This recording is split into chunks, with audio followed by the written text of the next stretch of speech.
എല്ലാ വിദ്യാർത്ഥികൾക്കും പുതിയൊരു വീഡിയോയിലേക്ക് സ്വാഗതം. ഈ വർഷത്തെ കേരള എഞ്ചിനീയറിംഗ് ഫാർമസി പ്രവേശന പരീക്ഷയായിട്ടുള്ള കീം 2024 പ്രവേശന പരീക്ഷ നാളെ മുതൽ നടക്കും.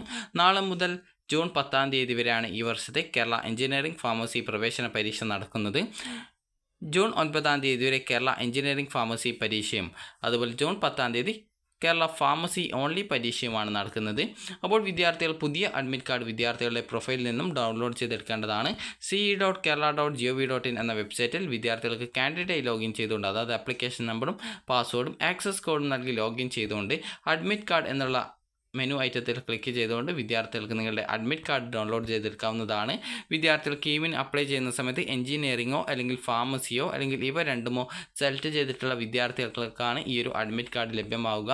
ഈ ഒരു മെഡിക്കൽ ആൻഡ് അലൈഡ് കോഴ്സസ് അതുപോലെ തന്നെ ആർക്കിടെക്ചർ കോഴ്സ് മാത്രം സെലക്ട് ചെയ്തിട്ടുള്ള വിദ്യാർത്ഥികൾക്ക് ഈ ഒരു അഡ്മിറ്റ് കാർഡ് ലഭ്യമാവുന്നതല്ല. ഒന്നുകിൽ നിങ്ങൾ അപ്ലൈ ചെയ്യുന്ന സമയത്ത് എഞ്ചിനീയറിങ്ങോ അല്ലെങ്കിൽ ഫാർമസിയോ അല്ലെങ്കിൽ ഇവ രണ്ടുമോ സെലക്ട് ചെയ്തിട്ടുണ്ടായിരിക്കണം. അങ്ങനെയെങ്കിൽ മാത്രമേ അഡ്മിറ്റ് കാർഡ് ലഭ്യമാവുകയുള്ളൂ. അപ്പോൾ പല വിദ്യാർത്ഥികളും അതിൽ ഡൗട്ട് ചോദിക്കുന്നത് കൊണ്ടാണ് ആ ഒരു കാര്യം പറയുന്നത്. അപ്പോൾ വിദ്യാർത്ഥികൾ ശ്രദ്ധിക്കേണ്ട പ്രധാനപ്പെട്ട കാര്യം, നിങ്ങൾക്ക് എഞ്ചിനീയറിംഗ് പരീക്ഷയുടെയും അതുപോലെ ഫാർമസി പരീക്ഷയുടെയും മാർക്ക് റാങ്ക് ലിസ്റ്റ് തയ്യാറാക്കുന്നത് നിങ്ങളുടെ ആ ഒരു +2 മാർക്കിനെയൊക്കെ അടിസ്ഥാനപ്പെടുത്തിയിട്ടാണ്. എഞ്ചിനീയറിംഗ് ആണെങ്കിൽ വിദ്യാർത്ഥികൾക്ക് കേരള എഞ്ചിനീയറിംഗ് പരീക്ഷയിൽ ലഭിക്കുന്ന, അതായത് നിങ്ങളുടെ ഫിസിക്സ്, കെമിസ്ട്രി, മാത്സ് എന്നിവയ്ക്ക് ഈ ഒരു എഞ്ചിനീയറിംഗ് പരീക്ഷയിൽ 600 ലഭിക്കുന്ന മാർക്കിന്, അതായത് ഒരു ഉത്തരത്തിന്, അതായത് കറക്റ്റായിട്ടുള്ള ഒരു ഉത്തരത്തിന് 4 മാർക്കാണ് മാർക്ക് ഉണ്ടാവുക. തെറ്റുത്തരത്തിന് ആകെ മാർക്കിൽ നിന്നും -1 മാർക്ക് കുറയ്ക്കുകയും, അതുപോലെ തന്നെ വിദ്യാർത്ഥികൾ ശ്രദ്ധിക്കേണ്ട പ്രധാനപ്പെട്ട കാര്യം, ടോട്ടൽ മാർക്ക് 600 വരിക.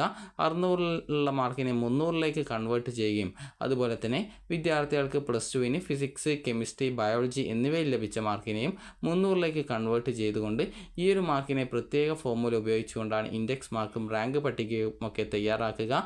അതുപോലെ തന്നെ വിദ്യാർത്ഥികൾക്ക് നോർമലൈസ്ഡ് മാർക്കിൽ 10 മാർക്കാണ് ഈ ഒരു ഫിസിക്സ്, കെമിസ്ട്രി അതുപോലെ മാത്സ് എന്നിവയ്ക്ക് ടോട്ടലായിട്ട് നിങ്ങൾക്ക് വേണ്ടത്.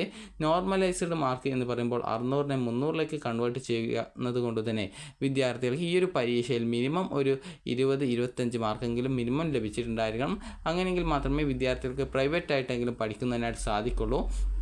അതുപോലെ തന്നെ വിദ്യാർത്ഥികൾ ശ്രദ്ധിക്കേണ്ട പ്രധാനപ്പെട്ട കാര്യം, ഫാർമസി കോഴ്സിലേക്കുള്ള പ്രവേശനത്തിനായിട്ട് നിങ്ങളുടെ മാർക്ക് പരിഗണിക്കുന്നത് എഞ്ചിനീയറിംഗ് മാത്രം എഴുതുന്ന വിദ്യാർത്ഥികൾ ആണെങ്കിൽ നിങ്ങൾക്ക്, അതായത് എഞ്ചിനീയറിംഗ് ആൻഡ് ഫാർമസി എക്സാം ആയിട്ടുള്ള ഈ ഒരു ഉച്ചയ്ക്ക് 2 മണി മുതൽ നടക്കുന്ന പരീക്ഷ എഴുതുന്ന വിദ്യാർത്ഥികൾ ആണെങ്കിൽ വിദ്യാർത്ഥികൾക്ക് ഈ ഒരു, അതായത് ഫിസിക്സ്, കെമിസ്ട്രി എന്നിവയുടെ, അതായത് ഫിസിക്സ്, കെമിസ്ട്രി, മാത്സ് നിങ്ങൾ എഴുതും. അപ്പോൾ ആ ഒരു സമയത്ത് അതിൽ ഫിസിക്സ്, കെമിസ്ട്രി എന്നിവയ്ക്ക് ലഭിക്കുന്ന മാർക്കിനെ മാത്രം പരിഗണിച്ചുകൊണ്ടാണ് ഫാർമസി റാങ്ക് ലിസ്റ്റ് തയ്യാറാക്കുക. അതുകൊണ്ട് തന്നെ ഫാർമസി പ്രവേശനം ആഗ്രഹിക്കുന്ന വിദ്യാർത്ഥികൾ നന്നായിട്ട് പഠിച്ച് നല്ല മാർക്ക് സ്കോർ ചെയ്യാനായിട്ട് ഈ ഒരു ഫിസിക്സ്, കെമിസ്ട്രി ആ ഒരു സെഷനിൽ കൂടുതൽ മാർക്ക് വാങ്ങിക്കുന്നതിനായിട്ട് ശ്രദ്ധിക്കുക. അതുപോലെ തന്നെ വിദ്യാർത്ഥികൾക്ക് വേണ്ടിയിട്ടുള്ള ഇൻസ്ട്രക്ഷൻസൊക്കെ അതത് എക്സാം സെൻറ്റേഴ്സിൽ നിന്നും നിങ്ങൾക്ക് ഇൻഡിവിജ്വൽ ലെറ്റേഴ്സ് തരുന്നതാണ്. അപ്പോൾ അതുപോലെ തന്നെ എക്സാം എഴുതുന്ന സമയത്ത് കമ്പ്യൂട്ടറിൽ എന്തെങ്കിലും പ്രോബ്ലമോ മറ്റോ വരികയാണെങ്കിൽ വിദ്യാർത്ഥികൾ ജസ്റ്റ് കൈ ഉയർത്തി കാണിച്ചാൽ നിങ്ങൾക്ക് ആ ഒരു എന്താണ് പരിഹരിക്കാനുള്ള ആ ഒരു പ്രോബ്ലം ആണെങ്കിൽ അത് പരിഹരിച്ച് തരികയോ അല്ലെങ്കിൽ പുതിയൊരു കമ്പ്യൂട്ടർ സിസ്റ്റത്തിൽ പുതുതായിട്ട് നിങ്ങൾക്ക് ഈ ഒരു 3 മണിക്കൂർ എക്സാം നടത്തുകയോ ചെയ്യുന്നതായിരിക്കും. അതുപോലെ തന്നെ വിദ്യാർത്ഥികൾ ശ്രദ്ധിക്കേണ്ട പ്രധാനപ്പെട്ട കാര്യം, ജസ്റ്റ് ഒരു നോർമലൈസ്ഡ് 10 മാർക്ക് ലഭിക്കുക എന്നുള്ളത് മാത്രമായിരിക്കരുത് നിങ്ങളുടെ ലക്ഷ്യം. നന്നായിട്ട് പഠിച്ച് കൂടുതൽ മാർക്ക് സ്കോർ ചെയ്യാനായിട്ട് ശ്രദ്ധിക്കുക. അതായത് ഈ ഒരു ഫാർമസി ഓൺലി എഴുതുന്ന വിദ്യാർത്ഥികൾ ആണെങ്കിൽ നിങ്ങൾക്ക് ഈ ഒരു ഫിസിക്സിൻ്റെ 45 ക്വസ്റ്റ്യനും അതുപോലെ കെമിസ്ട്രിയുടെ 30 ക്വസ്റ്റ്യനും ഓരോ ശരി ഉത്തരത്തിന് 4 മാർക്കും, അങ്ങനെ ടോട്ടൽ ആണെങ്കിൽ 300 മാർക്ക് വരിക. അപ്പോൾ 300 ഒരു 250 മാർക്കെങ്കിലും വായിക്കുന്ന തരത്തിൽ ഫാർമസി പരീക്ഷയ്ക്ക് നന്നായിട്ട്, അതായത് ഫാർമസി എന്ന് പറയുമ്പോൾ നിങ്ങളുടെ ഫിസിക്സ്, കെമിസ്ട്രി എന്നിവയ്ക്ക് ഈ ഒരു എഞ്ചിനീയറിംഗ് അല്ലെങ്കിൽ ഫാർമസി ഓൺലി പരീക്ഷയിൽ ലഭിക്കുന്ന മാർക്കാണ് പരിഗണിക്കുക. അപ്പോൾ അത് നന്നായിട്ട് പഠിക്കാനായിട്ട് ശ്രദ്ധിക്കുക. അതുപോലെ തന്നെ നന്നായിട്ട് ആൻസർ ചെയ്യുക. പ്രത്യേകിച്ച് പേടിക്കുകയോ ടെൻഷൻ അടിക്കുകയോ ചെയ്യേണ്ട യാതൊരു ആവശ്യവുമില്ല. അതുപോലെ തന്നെ പ്രാക്ടീസ് ടെസ്റ്റ് വിദ്യാർത്ഥികൾക്ക് വേണമെങ്കിൽ ഈ ഒരു പ്രൊഫൈലിൽ, നിങ്ങളുടെ പ്രൊഫൈലിൽ ഈ ഒരു പ്രാക്ടീസ് ടെസ്റ്റിനുള്ള ലിങ്കുകൾ നൽകിയിട്ടുണ്ട്. അതുവഴി നിങ്ങൾക്ക് പ്രാക്ടീസ് ടെസ്റ്റ് ആവശ്യമെങ്കിൽ ചെയ്ത് പഠിക്കാവുന്നതാണ്. അതുപോലെ തന്നെ വിദ്യാർത്ഥികൾ ശ്രദ്ധിക്കേണ്ട പ്രധാനപ്പെട്ട കാര്യം, നിങ്ങൾ നന്നായിട്ട് ഈ ഒരു എക്സാം എഴുതുക. എക്സാമിന് പോകുമ്പോൾ പുതിയ സമയക്രമ പ്രകാരമുള്ള പുതിയ അഡ്മിറ്റ് കാർഡും അതുപോലെ തന്നെ നിങ്ങളുടെ ഒരു വാലിഡ് ആയിട്ടുള്ള ഫോട്ടോ പതിച്ച ഒരു തിരിച്ചറിയൽ രേഖയും, അത് ആധാർ, അതുപോലെ തന്നെ ഡ്രൈവിംഗ് ലൈസൻസ്, പാൻ കാർഡ് ഇതുപോലുള്ള ഏതൊരു ഒറിജിനൽ ഡോക്യുമെൻറ്റും നിങ്ങൾക്ക് ഉപയോഗപ്പെടുത്താവുന്നതാണ്. അതുപോലെ തന്നെ അതിൽ നിങ്ങളുടെ ഫോട്ടോ ഉണ്ടായിരിക്കണം എന്നുള്ളതാണ്.